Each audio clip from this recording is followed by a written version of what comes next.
12월 들어서기 시작하면은 성탄절 분위기를 CBS가 이렇게 만들어 갑니다. 그게 얼마 아니었었어요. 그 전까지는요, 성탄절이 막바지가 딱 되면 이제 분위기가 띄어졌었는데, 요즘에는 기독교 방송이 나서서 계속해서 찬송가, 성탄절 찬송가를 불러줘요. 그러면서 듣는 우리도 이제 성탄절이 됐구나, 주님이 이 땅에 오신 날이 됐구나, 이런 것들을 이제 기억하게 되는 겁니다. 그래서 기독교 방송이 그런 면으로는 참 잘하고 있다, 그런 생각이 여러분 돼요. 여러분, 주님 오신 날, 주님이 오신 날을 기억하고 잊지 마시고요. 왜 주님이 우리를 위해서 이 땅에 오셨냐, 그런 거를 명심하고 기억해 가시기를 바랍니다. 성탄절이 상언화가 돼가지고요, 그냥 안 믿는 사람들이 전부 다 돈 버는 수단으로 생각을 하고, 그래서 성탄절이 그렇게 그냥 막 흘러갑니다. 나가는데, 우리 교회만이라도 참 성탄절의 의미를 확인하고 되새기는 여러분 되시기를 바랍니다. 어빙 버린이라고 하는 사람이 있어요. 이 사람은요, 미국의 기독교 작가입니다. 기독교 작가인데, 이분이 지은 곡 중에 바로 화이트 크리스마스가 있습니다. 화이트 크리스마스가 여러분 있습니다. 그걸 작곡을 했죠. 어빙 버닐이라고 하는 사람은요, 초등학교 2학년 중퇴입니다. 초등학교 2학년 중퇴인데 고작 그 배움이 그것밖에 안 되는 그 미국의 여러 기독교 작곡가입니다. 그런 러시아에서 태어났는데요, 러시아에서 유대인들이 막 축출당할 때 그때 축출당합니다. 그래서 4살 때 미국에 여러분 오게 되죠. 미국에 오면서 배고픔, 멸시, 천대 속에서 여러분 살아갑니다. 그러면서 여러분이 어빙 버닐은 희망을 잃지 않잖아요. 음악 공부를 정식으로 배운 적이 없답니다. 막 악상이 막 떠오르면요, 악상이 떠오르면 이걸 악보에다 옮길 수 있는 전혀 그런 수준이 아니거든요. 이래봐도요, 제가 작곡한 게 3개인가 4개가 돼요. 몰랐지요? 아이고, 그냥 뭐 이상하게 쳐다보시는데, 저 작곡하고 싶어갖고요, 여기 서점에서 대위법, 작곡법, 화성학, 이 책 사다가 본 적이 있어요. 근데 정식으로 못 배우다 보니까 뭐가 뭔지 몰라서 때려치웠어요. 제가 신학교 다니다가 피아노를 치고 싶었어요.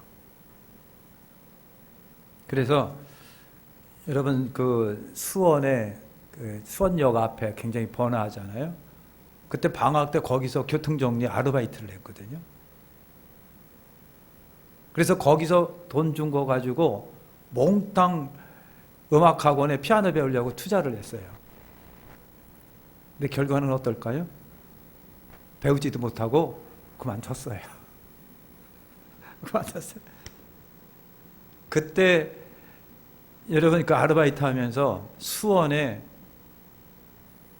그걸 뭐라고 그래야 돼요? 바라고 해야 되나? 그냥 막 확 하는 데 있잖아요.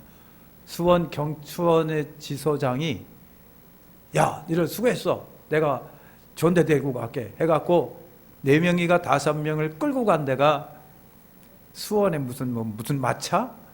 그냥 막 불이 파닥파닥하고 막 나와서 춤추는 데로 데리고 가더라고요. 그래서 신학교 때 그때 처음 가고 그게 마지막이었습니다. 그러니까 여러분, 노래만 듣는다는 게 쉽지가 않아요. 머릿속에 악상 막 떠오르는데 그걸 악보로 옮겨야 되는데, 이 어빙 버닐이라는 사람이 그걸 못하는 거야. 악상은 막 떠오르는데. 그래서 이 사람이 한 것이 뭐냐면, 그때 소경 악사가 길거리에서 이렇게 하는 사람, 그 사람을 찾아간 거예요. 그 사람을 찾아가서 나 악상이 떠오른다. 근데 나 악보 볼지도 모르고 악보에 옮길지도 모른다. 그러니까 좀 해달라. 해갖고 자기가 흥얼거리면요, 소경이 피아노로 똥똥똥 치면서 악보로 옮겨줬답니다. 이래서 여러분 많은 곡을 만들었는데 그게 800곡이나 된답니다. 800곡이나 그렇게 만들었어요. 그래서 여러분 이 어빙 버린이 초등학교 2학년 음악에 난 음악자도 물론인 이분이요, 미국의 대표적인 대중가요 작곡가가 여러분 됐다는 거예요. 이분이 만든 것 중에 메리 크리스마스, 복 주시는 거룩한 이 밤, 많은 곡들을 만들었다고 하는 얘기예요. 그러면서 그가 하는 얘기가 그래요. 음악은 나에게 말할 수 없는 힘을 줬습니다. 그랬습니다. 음악은 나에게 말할 수 없는 힘을 줬습니다. 여러분, 노래라고 하는 것이요, 사람을 그렇게 막 여러분 그냥 흥분시키기도 하고 업시키기도 하고 희망을 주기도 하고 소망을 주기도 하고 하는 것이 여러분 노래예요. 그래서 여러분 노래는 우리의 영혼을 살리기도 한다, 힘을 주기도 한다, 기쁨을 주기도 한다. 여러분 그런 거잖아요. 6.25 때 서울이 불바다가 여러분 됐었지 않습니까? 다 파괴가 되고 폐허가 되었다는 거예요. 그래서 6.25 참전했던 군인들이 세월이 흘려서 70년, 80년 세월이 흘리고 한국 정부의 초청으로 한국에 딱 도착해서 깜짝 놀라는 것들이 바로 그겁니다. 자기들은 6.25 때 폐허가 된 서울만 머릿속에 남아있는 거예요. 세월이 흘렀는데 그게 머릿속에 남아있고 와가지고 여기가 서울인지? 여기가 일본 동경 아니야? 라고 여러분 엉뚱한 소리 할 정도로 대한민국이 그 이후로 엄청난 성장과 발전을 여러분 이루었죠. 그래서 여러분 아시잖아요. 6.25 참전한 군인들이 얼마 안 남으셨대요. 그분들이 소원 중에 하나가 나 대한민국에 묻히고 싶다. 그래서 돌아가신 분 중에요, 그 영국이나 미국에서 운구해가고 대한민국 여기 뭡니까? 거기다가 장사 지내고 그래요. 대한민국에 나 묻히고 싶다. 너무 발전했기 때문에 여러분 그렇다고 하는 겁니다. 그리고 최고의 대우를 해주니까요. 대한민국 최고의 명당 자리에 자기 무덤 세워주니까 그분들이 대한민국에 묻히고 싶다. 여러분 그런 얘기를 한다잖아요. 그만큼 대한민국 서울이요 파괴가 되고 불바다가 됐다는 얘기죠. 그래서 유엔군 참전으로 인해서 서울이 수복이 여러분 됐었고요. 피난 갔던 분들이 돌아와 보니까 이미 모든 서울 시내는 폐허가 된 거예요. 폐허가 됐습니다. 온전히 남아있는 것이 아무것도 없었다는 거예요. 어떤 사업가가 사업을 하다가 피난을 갔어요.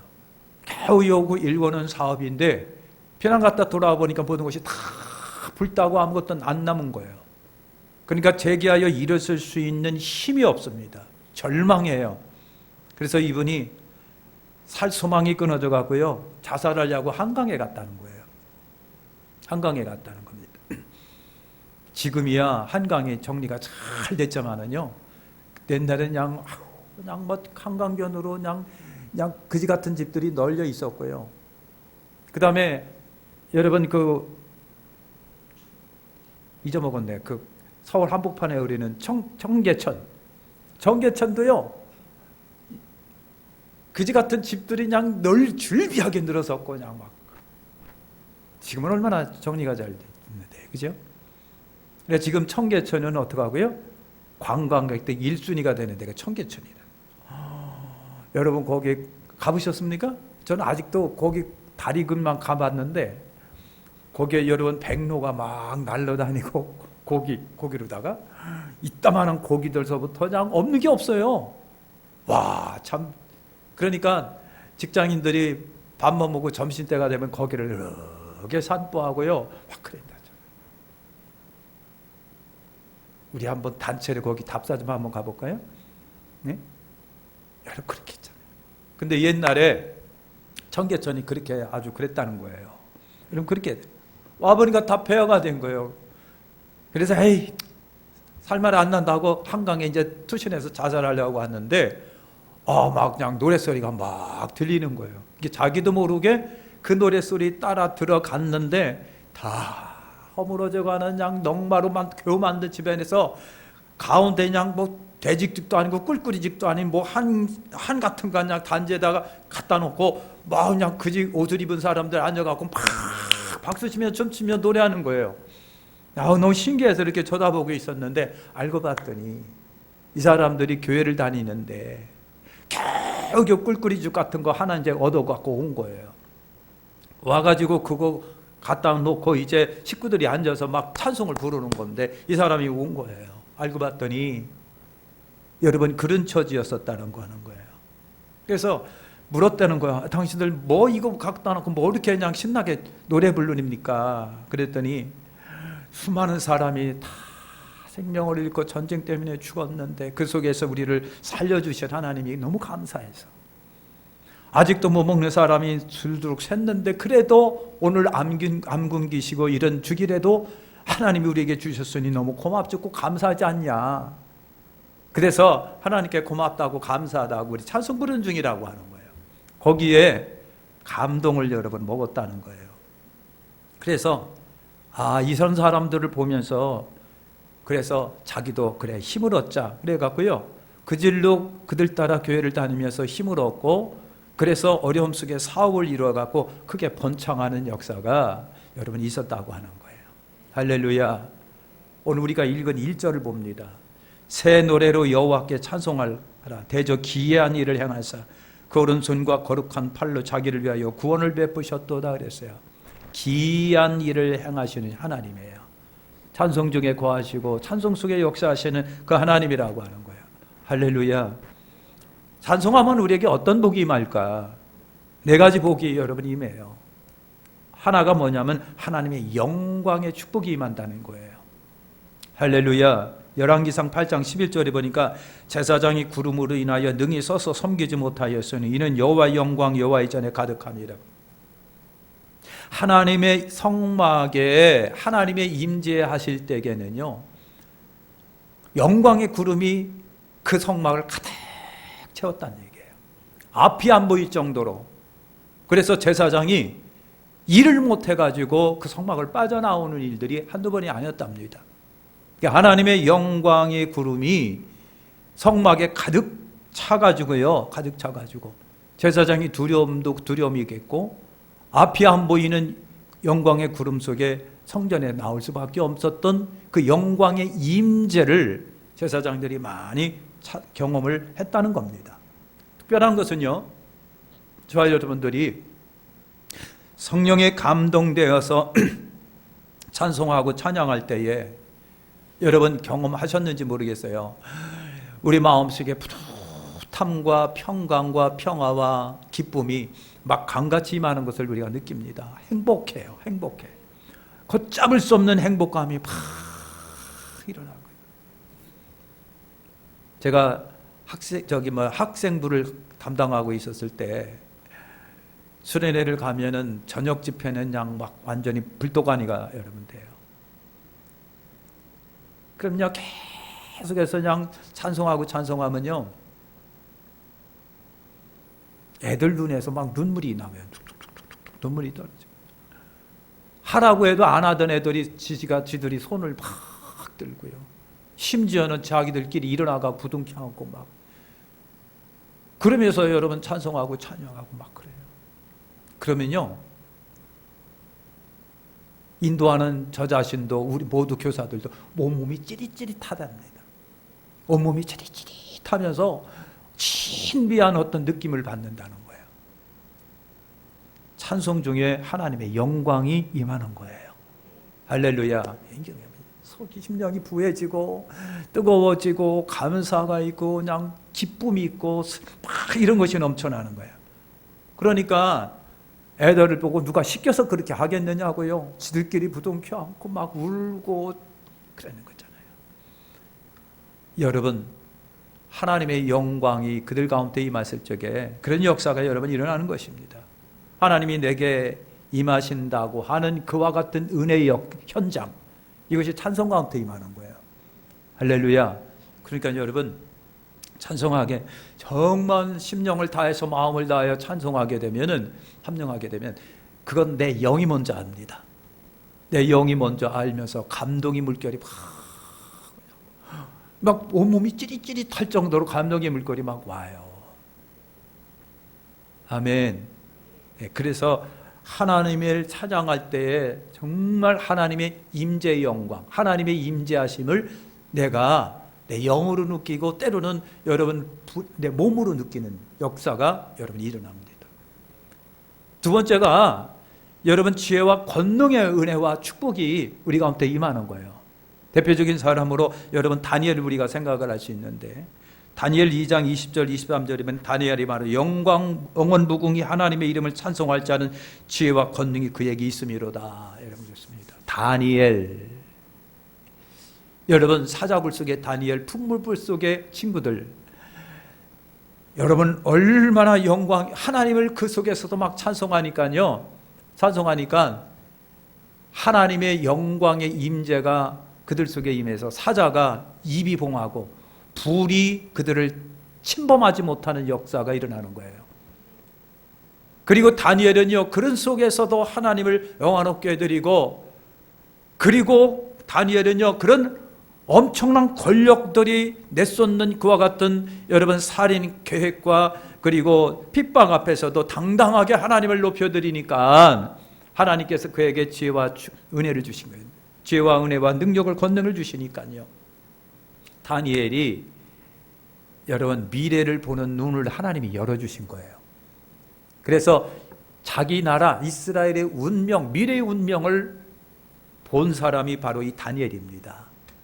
다니엘이 하나님께 그 엄청난 시련 앞에 영광과 존귀함을 올려드리니까 하나님께서 다니엘의 눈을 열어주셔가지고요, 자기 민족의 미래를 보게 하셨습니다. 그것이 지혜와 권능입니다. 아멘. 여러분, 그런 역사가 일어나는 거예요.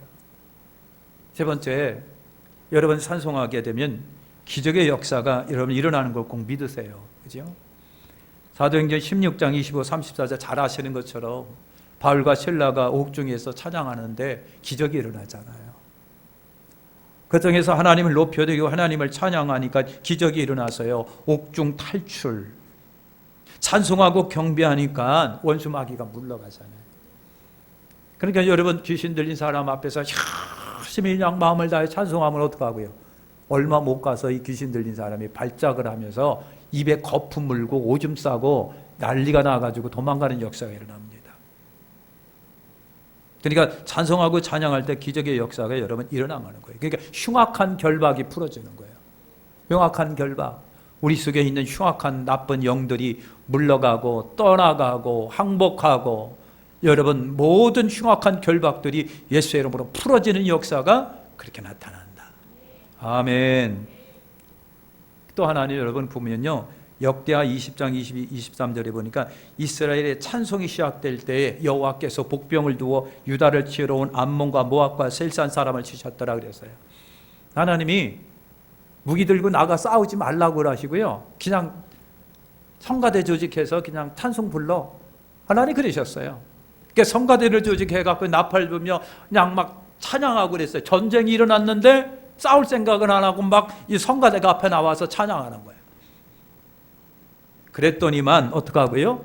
하나님이 복병을 두어 암몬 모압 세일산 사람을 치셨다 그랬어요. 영적인 희한한 사건이 일어난 거예요. 그래서 지들끼리 치고받고 하다가 다 소멸해버리고 말아요. 하나님이 그렇게 찬송할 때에 여러분 역사가 일어나는 거예요. 아멘. 6.25 때 여러분 낙동강만이 있었을 때 부산에서 목사님들이 그렇게 하나님께 기도하고 찬송하고 기도하고 예배드렸대잖아요. 그랬더니 낙동강 전선이 무너지면은 한반도가 적화가 되는데 그 원수마귀 같은 그 북한이요, 낙동강 전선을 못 무너뜨린 거예요. 결국은 유엔군이 들어오면서 허리가 끊어지게 되고 그리고 다 물러가게 되고 오늘 대한민국에 세워졌잖아요.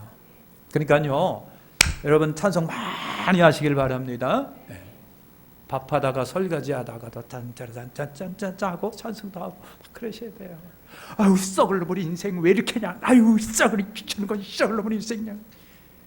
그러면 사탄만 역사하는 거예요. 자 이제 우리 손뼉을 한번 이렇게 해보세요. 자 치웠습니다. 몸 들으면서 시작. 또 항상 해보니까 또 이상하네. 그러면서 찬양 많이 하시길 바랍니다. 아이 썩을 본 인생 말이야. 아이 지긋지긋한 인생 말이야. 에이, 이민이나 갈까 말이야. 그러면요 안 돼요. 그러니까 마음먹기 나름입니다. 우리 속에 하나님의 영이 임하고 하나님이 주시는 기쁨이 있으면요 감사 기뻐하는 거예요. 그렇게 여러분 믿음을 가지고 그냥 감사 기쁨 가지고 사시길 바랍니다. 사람 살다가 짜증 안 나는 일이 없어요. 왜 이렇게 짜증스러운 일이 많은지 몰라요. 근데 그 짜증 나는다고 해서 다 짜증 부리게 되면 어떻게 하겠습니까? 진짜 숨 막혀서 못 살아가요. 숨 막혀서 못 살아가요. 어제도 전화가 왔었는데 지방에서 전화 왔는데 승질 나는 일이 한두 가지가 아니냐. 근데 어떻게 하겠습니까? 사람 사는데 그냥 그렇게 할 수, 그런 일이 한두 개가 아닌데.